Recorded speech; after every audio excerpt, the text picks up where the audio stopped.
우리 오늘 묵상하실 시편은 34편 1절에서부터 22절까지 우리가 천천히 교독하시겠습니다.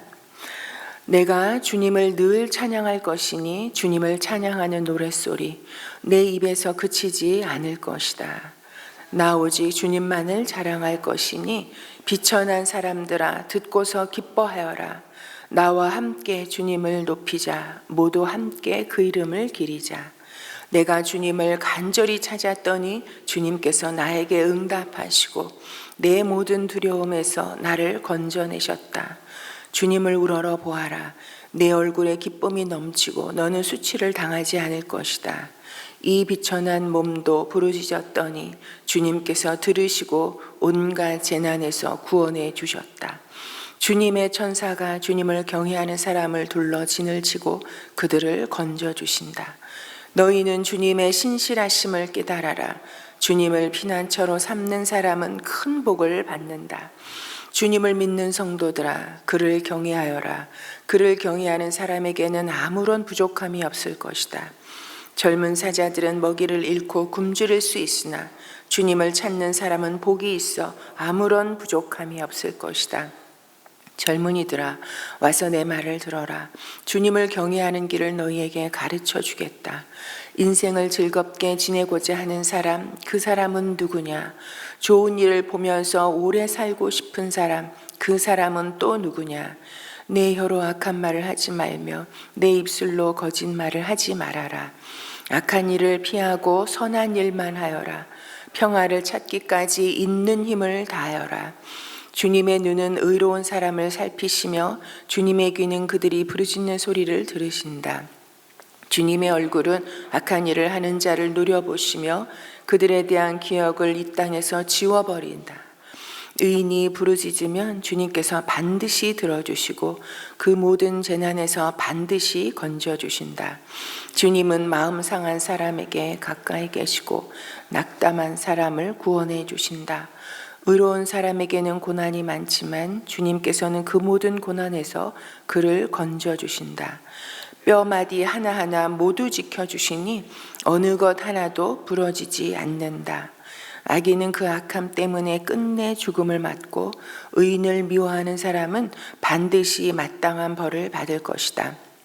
주님은 주님의 종들의 목숨을 건져주시니 그를 피난처로 삼는 사람은 정죄를 받을 것이다. 아멘. 저희가 오늘은 다윗의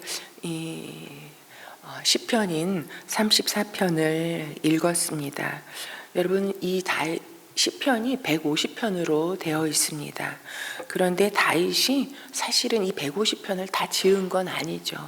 70편이 좀 넘게 다윗이 지었습니다. 그런데 저희는 이 시편을 다윗의 시편이라고 그렇게 많이 이야기하고 있죠. 많은 이 시편을 지은 사람들이 있지만 그러나 이렇게 다윗을 대표적으로 이야기합니다. 여러분, 다윗의 인생은 성경을 통해서 보면 참 독특합니다. 왜냐하면요, 다윗처럼 태어나서부터 죽을 때까지 이렇게 그의 전 인생이 기록되어 있습니다. 그런 사람이 많지 않거든요. 그래서 우리는 이 시편을 보면서 다윗이 지은 시들이 어떤 상황에서 그가 이런 시편을 지었는지 우리는 성경 속에서 이렇게 많이 찾아볼 수 있습니다.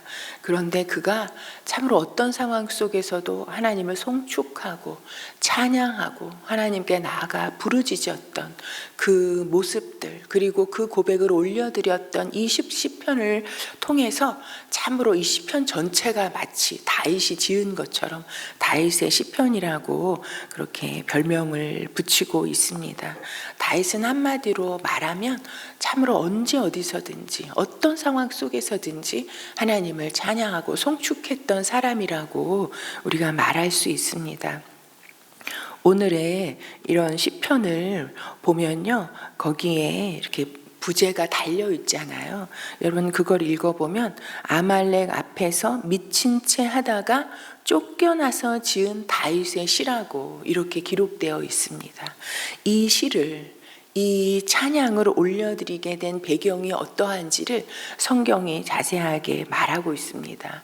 여러분, 그래서 사무엘상 21장을 보면은 이 다윗이 어떤 상황 가운데 참으로 아비멜렉 앞에까지 가게 되었는지, 그리고 그 앞에서 목숨을 부지하기 위해서 어떻게 미친 채 하고 참으로 그 목숨을 보존하게 되었는지 잘 나와 있습니다. 그런 상황 가운데, 그런 상황을 거치면서 오늘의 이 시가 탄생했다는 것입니다.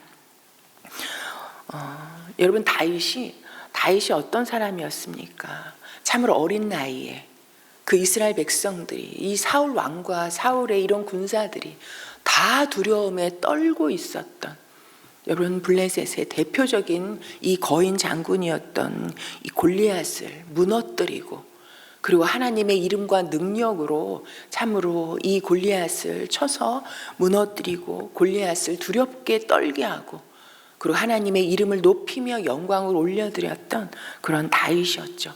그러나 그 다윗이 그런 일을, 참으로 그런 역사를 이룬 이후에 그에게 닥친 것은 무엇입니까?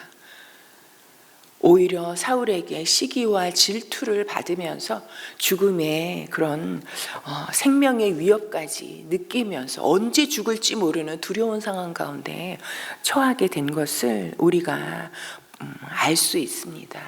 여러분, 그래서 그가 결국은 다윗의 그런 죽이려고 하는 그런 위협 앞에 그가 더 이상, 여러분, 이스라엘을 다스리는 왕이 이 다윗을 참으로 집중해서 죽이려고 하는 상황 가운데, 여러분, 다윗이 이스라엘에 어디로 피할 수 있겠습니까? 그래서 결국 그가 목숨을 부지하기 위해서 여러분 피해 간 곳이 여러분 어디냐면요, 사무엘상 21장 이런 10절 이하에 보면요, 가드왕 아기스에게로 갔다라고 이야기합니다. 그런데 가드왕 아기스와 이 다윗은 어떤 인연이냐면요, 여러분, 다윗이 이 골리앗을 물리쳤잖아요. 여러분, 이 골리앗의 고향이 가드잖아요. 블레셋의 이런 대표적인 가장 큰 성읍을 가지고 있었던 이런 이 가드 왕의 아기스에게로 몸을 피합니다. 여러분, 오직 몸을 피할 데가 없으면, 여러분, 이 가드 땅에 이런 블레셋 사람들에게 다윗은 어떤 사람이겠습니까? 자기네 자랑스러운 이 장군을 물리쳐서 죽인, 그리고 골리앗을, 이 블레셋을 완전히 참으로, 그런데 그 자기를 원수로 여길 그 땅으로 몸을 피해서 도망가는 이런 다윗의 모습을 볼 수 있습니다. 그러니 여러분, 다윗의 신하들이, 이 아비멜렉의 신하들이, 이 가드왕 아비멜렉의 이 신하들이 얼마나 여러분 두렵고 떨렸겠습니까? 여러분, 여기에 참고로 가드왕 아기스에게로 도망갔는데요, 여러분, 이 블레셋의 이 왕은 다 아비멜렉이라고 부릅니다. 여러분, 왜 애굽의 왕은 다 바로라고 부르는 것처럼, 여러분, 이런 아기스지만 참으로 이런 블레셋의 아비멜렉이라고도 이야기합니다.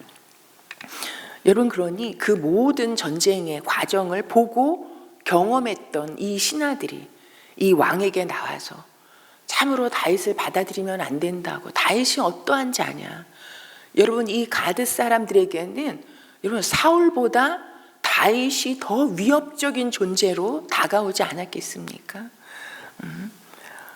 그래서 이런 다윗에 대해서 사울이 죽인 자는 천천히요, 이런 다윗이 죽인 자는 만만이라고 하는 이런 자인데, 이러한 자가 우리 땅에 들어와 있습니다.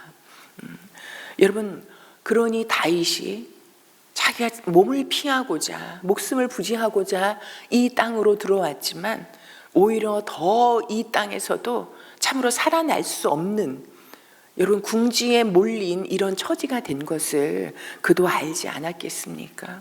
여러분, 그래서 다윗이 그런 상황 가운데 택한 방법이 무엇입니까? 그들 앞에서 미친 채 하고, 그리고 대문짝에다가 극적거리고 그 수염에 침을 흘리는, 여러분, 어떻게 보면요, 아비멜렉 앞에서 이렇게 미친 채 했던 다윗은 그 인생 가운데 가장 비천한 지경에, 비참한 지경에 참으로 떨어진 이런 상황이 아니겠습니까?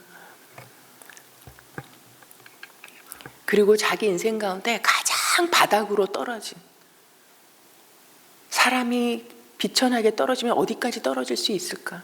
내가 이렇게 목숨을 부지하기 위해서 미친 채 하는 자리에까지, 여러분 이런 상황이 아니겠습니까? 그래서 미친 채 함으로 말미암아서 참으로 겨우 목숨을 부지하고 그 땅에서 다시 도망쳐 나오는 이런 다윗의 모습을 우리가 확인할 수 있습니다. 그런데 여러분 놀라운 것은요, 여러분 다윗이 목숨을 부지하고자 참으로 미친 채 하고, 그래서 그 땅에서 참으로 도망쳐 아둘람 굴로 참으로 도망갔지만, 여러분 다윗에게는 참으로 이 일로 말미암은 하나님의 뜻이 있었습니다. 여러분 아직 다윗은 이때까지 하나님께서 다윗에게 말씀하셨던, 다윗에게 기름 부으셨던 그 일이 이루어지지 않았잖아요. 하나님의 약속을 이루어야 하는 이런 다윗의 삶이었을 뿐만 아니라, 여러분 이런 비천한 지경에 떨어졌던, 이런 인생의 바닥을 쳤던, 여러분 이 일로 말미암아서 다윗은 22장에 보면요, 아둘람 굴로 피합니다. 여러분 그런데 이 다윗의 인생 가운데 있어서 아둘람 굴은 어떤 곳입니까? 미친 채 하면서 그 죽음의 곤경에서 목숨을 부지하고 그리고 도망 들어간 곳이 아둘람 굴이지만, 이 아둘람 굴은 다윗이 들어갈 때는 참으로 바닥을 치고 비천한 상황 가운데 들어갔지만, 여러분 그런데 이 다윗이 미친 척을 하기까지, 그 전까지는요, 사울에게 여러분 목숨의 위협을, 시기와 질투를 받았지만, 여러분 다윗 인생에 보면요, 계속해서 골리앗을 물리치고 나가는 전쟁마다 승리하고, 그래서 백성들 사이에 인기를 얻게 되어지는, 승승장구했던 이런 그런 전쟁에 뛰어난 모습을 보였던 사람이잖아요. 그런데 이제 완전히 미친 채까지 해서 목숨을 부지해야 되는 그런 비천한 지경에, 어디에 가도 자신을 받아주지 않는 그런 상황 가운데 결국은 아둘람 굴까지 도망을 갑니다. 그런데 이 아둘람 굴이 다윗의 인생에게 있어서는 여러분 놀랍게 역전되어지는 장소인 것을 우리가 확인할 수 있죠. 왜냐하면 여러분 다윗이 아둘람 굴로 갔잖아요. 그런데 그 소식을 듣고 그 부모와 형제들이 그에게로 나옵니다. 그래서 그와 함께합니다. 그런데 여러분 그 가족이 중요한 것이 아니라 그 뒤에 다윗을 찾아 아둘람 굴로 나와 그와 함께 하게 된 사람들이 누구입니까? 이 사무엘상 22장 2절에 보면요, 환난을 당한 자, 마음에 빚진 자, 마음에 원통한 자들이 다 다윗에게 나와서 그와 함께 하면서 그렇게 함께 있던 사람이 400명가량이 되었다라고. 여러분 400명의 리더로 세워지는 다윗의 모습을 보게 되어집니다. 만약에 다윗이 그 인생에 계속해서 승승장구만 이루었다면, 이런 자신이 비천한 지경에 처해보지 않았다라면, 이렇게 환난당하고 빚지고 마음에 원통한 자를 품어내는 이런 리더로 세워질 수 없었을 것입니다. 그런데 놀라운 것은 이 아둘람, 여기에 이렇게 모여든, 여러분 지금 다윗은 도망다니는 신세라니까요. 자기 몸 하나 도망다니고 이 목숨을 부지하는 것도 힘들어 죽겠는데, 여러분 환난당하고 이 빚지고 원통한 자, 어떻게 보면 세상적으로 영양가가 하나도 없는 사람들이잖아요. 그런데 이 사람들을 데리고 도망다니는 이런 생활을 해야 된다는 것이, 여러분 이게 얼마나 힘든 일인지, 이게 말이 안 되는 일이잖아요. 그런데 이들을 내치지 아니하고 이들과 함께 공동체를 이루고 이들의 리더가 되어서, 여러분 결국은 어떻게 되어집니까? 이스라엘의 왕이 되었을 때, 이 통일 이스라엘이 이룰 때, 여러분 이 모든 사람들이 다윗을 도와 건국하고 건국 공신이 되어지는 이런 역사를 이루어가게 됩니다. 다윗이 만약 여러분 미친 채까지 하면서 자신이 비천한 지경에 인생의 바닥을 치는 그런 경험을 하지 않았다면 다윗은 여러분 이들을 품어내고 이들과 함께 공동체를 이루고 이들을 세워 이들과 함께 나라를 이루는 여러분 이 일을 할 수 없었을 것입니다. 여러분 그런 상황 가운데 이 시편 34편이 지어졌습니다. 그런데 다윗은 이렇게 고백하죠. 내가 주님을 늘 찬양할 것이니. 여러분 이건 다윗의 특기잖아요. 그가 이런 미친 채 하는 지경 가운데 있었다 할지라도 어떤 모욕을 당하는 상황 가운데 있었다 할지라도 원수가 그를 끝없이 위협하고 협박하고 죽음의 위협이 그를 늘 둘러진치고 있었다 할지라도 그는 늘 주님을 찬양했습니다. 오늘도 내가 주님을 늘 찬양할 것이니 주님을 찬양하는 노랫소리 내 입에서 그치지 않을 것이다. 여러분 여기에서 다윗은 이렇게 언제든지 주님을 찬양하고 어떤 상황에도 주님을 찬양하고 주님을 송축하는 그런 삶을 살았을 뿐만 아니라 저는 여기에서 다윗의 믿음의 고백을 볼 뿐만 아니라 그의 믿음의 의지가 여기에 담겨져 있다고 생각합니다.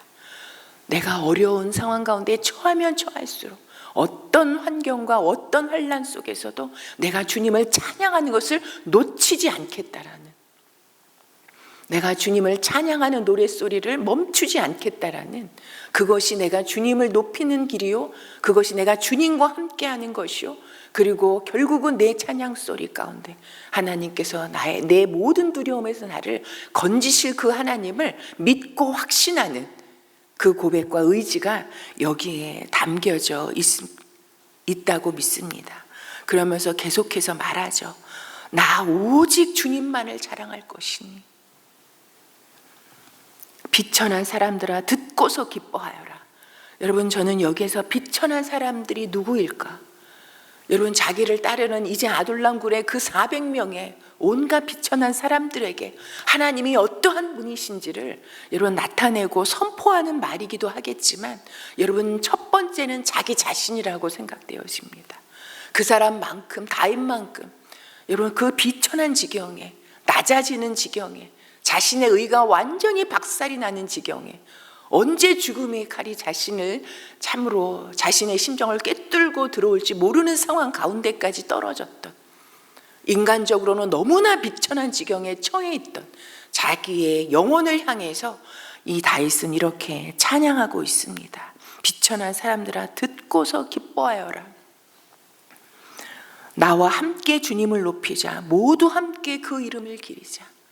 자신만 주님을 찬양하고 그 비천한 지경에 주님을 자랑하는 것이 아니라 자기 주변에 있는 모든 사람들, 자기를 따르는 사람들과 함께 주님을 높이고 그 이름을 기리자 찬양하는 이런 다윗의 모습을 보게 되어집니다. 참으로 내가 그 죽음에 꼼짝없이 죽을 수밖에 없는 상황 가운데 참으로 미친 채 함으로 인간적으로 너무나 비천한 지경에 처해 있었지만 그러나 그 가운데서도 주님께서 자신을 살려주시고 목숨을 부지하게 해주시고 그리고 자신의 이 입술에 그치지 않는 노랫소리, 찬양소리를 주님께서 들으시고 결국은 주님께서 그 모든 두려움에서 자신을 건져주셨다고, 자신을 구원해 주셨다라고 이렇게 찬양하고 있는 것입니다.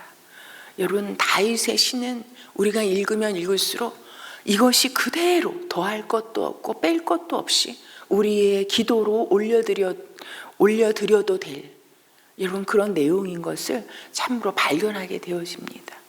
여러분 이건 성경에 다윗의 시가 기록되어 있다는 것은요, 다윗의 찬양이 기록되어 있다는 것은요, 여러분 다윗이 우리보다 탁월한 사람이고 그가 우리보다 더 믿음이 좋은 사람이고 그가 우리보다 더 하나님께 많은 영광을 올려드리고 여러분 우리보다 다른 사람이어서가 아닙니다.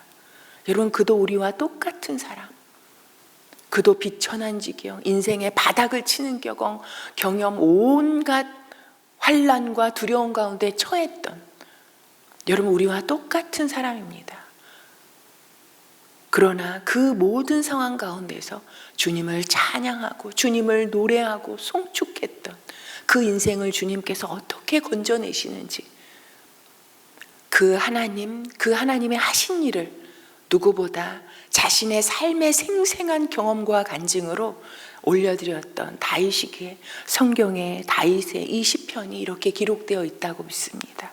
오늘도 우리 삶 가운데 또 어떤 비천한 상황 가운데 우리가 처하게 될지, 내 힘으로는 도저히 빠져나올 수 없는 어떤 두려움 가운데 우리가 처하게 될지, 그리고 전혀 예상하지 못했던 이런 원수의 여러 가지 환난과 핍박이 우리 앞에 기다리고 있을지도 모릅니다. 여러분, 그러나 우리가 이 다윗의 찬송을 나의 찬송으로 올려드리는 우리의 삶이 되기를 소망합니다. 내가 어떤 상황이라 할지라도 여러분 보면요, 내가 주님을 늘 찬양할 것이니, 잘 될 때만 주님을 찬양한다고 고백하지 않잖아요. 늘, 이게 개역개정에는 항상입니다. 항상 주님을 찬양하고, 그리고 주님을 찬양하는 노랫소리 내 입에서 그치지 않을 것이다. 이런 믿음의 고백과 의지를 가지고 오늘 하루를 출발해가는 우리가 되기를 소망합니다. 이 노랫소리는 찬양일 수도 있고, 하나님 앞에 약속의 말씀을 읽어 올리는 묵상일 수도 있고요, 그리고 부르짖어 기도하는 기도소리일 수도 있습니다. 이것을 멈추지 아니하고 주님을 찬양함으로 주님과 함께하며, 여러분, 찬양 가운데 우리를 위해서 대신 간구하시는 예수 그리스도의 그 기도의 역사가 있잖아요. 그래서 참으로 나는 아무것도 한 게 없는데 내 모든 두려움에서 나를 건져내시는 그 하나님을 경험하고, 그래서 하나님의 선하심을 맛보아 알게 되어지는 우리가, 그래서 주님께 피하는 자가 이렇게 복을 받는다라고 그것을 드러내고 찬양하는 우리의 남은 인생, 오늘이 되기를 소망합니다. 우리가 오늘도 이 시편 33편을 우리 오늘 하루의 말씀으로 묵상하고 찬양하고 이렇게 나가면서, 오늘 우리가 개인 기도를 하기 전에 우리 다음 세대를 위해서 기도하는 날입니다. 여러분, 이 다윗의 이 하나님을 늘 찬양하고 하나님을 송축하고 하나님께 부르짖으며, 그래서 그 모든 두려움에서 하나님의 건지심을 경험했던 이 신앙을 우리 다음 세대, 우리의 자녀들도 함께 이어가는, 이 다윗의 하나님을 나의 하나님으로 붙잡는 우리의 다음 세대 자녀들이 될 수 있도록 위하여서 우리가 함께 기도했으면 좋겠습니다. 우리의 자녀들이 세상 그 어떤 것보다 하나님을 사랑하고 하나님을 찬양하기를 즐거워하는 그런 믿음의 자녀들이 될 수 있도록 성령님, 우리의 다음 세대를 붙잡아 주옵소서. 그래서 우리 신앙의 전수가 아름답게 이루어져가는 우리 가정들, 우리 은혜 샘물교회가 되게 해주시옵소서. 그렇게 기도했으면 좋겠습니다. 그리고 우리 곧 다가오게 될 이번 토요일에 있을 예수 영접 모임을 통해서 주님을 알지 못했던 사람들이 복음을 듣고 예수 그리스도의 참으로 구원을 얻게 되어지는 역사가 이어져 갈 수 있도록 위하여서 함께 기도해 주시고, 가지고 나오신 기도 제목 올려드리고 돌아가시겠습니다.